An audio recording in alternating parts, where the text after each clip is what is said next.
Piecewise functions. This is a challenge topic for Math 8.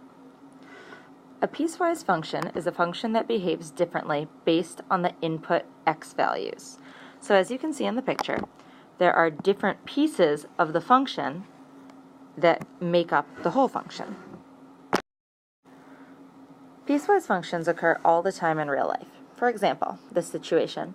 A t-shirt company sells t-shirts for $12 a piece if you buy 10 or less. If you are willing to buy between 11 and 50, they will cut you a deal and sell them to you for $10 a piece. If you're willing to buy more than 50, they will sell them to you for $8 a piece.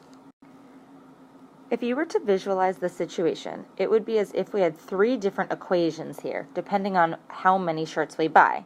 So the graph would have three different sloped lines. Well, really, line segments.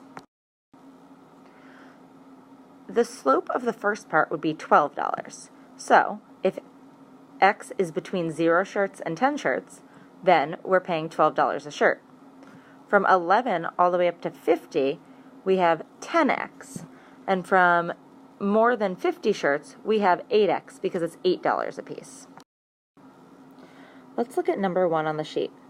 Our function f of x is defined as negative x if x is less than or equal to 2, and x if x is greater than 2. This means we'll have two line segments. We can imagine that we have the line y equals negative x, but that stops right here when x equals 2. Then we also have the graph of y equals x, which begins at this line and moves to the right. We can do this a few different ways. If I were to make a table of values, I could make a table of values for the function y equals negative x. However, I know that the only x values I can put in are values that are less than or equal to 2. So I could do negative 2, 0, 1, and 2. Notice that because of the less than or equal to, I can include the value 2. Notice that in my table for y equals x, I actually can't include the point 2, 2, because I see that in the original function, we have x is greater than 2.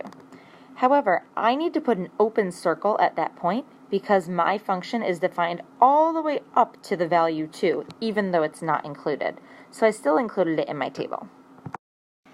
Using the points in my table, I graphed the two line segments here. Some students, when they work on paper, like to graph the entire line y equals negative x and the entire line of y equals x, and then erase the domain for which the function is not defined. So for example, over here on this line, we would have to erase all the values where x is greater than 2. And over here, for this segment, we would have to erase all the values where x is less than 2. It's important that we have a closed circle when we have an inclusive inequality symbol, and an open circle when the point is not included. I'll do one more example with you.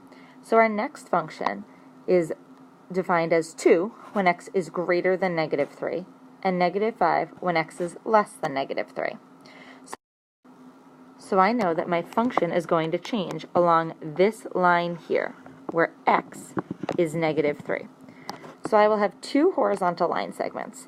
The first line segment will be up at the value 2, and it's for all the values when x is greater than 3, negative 3.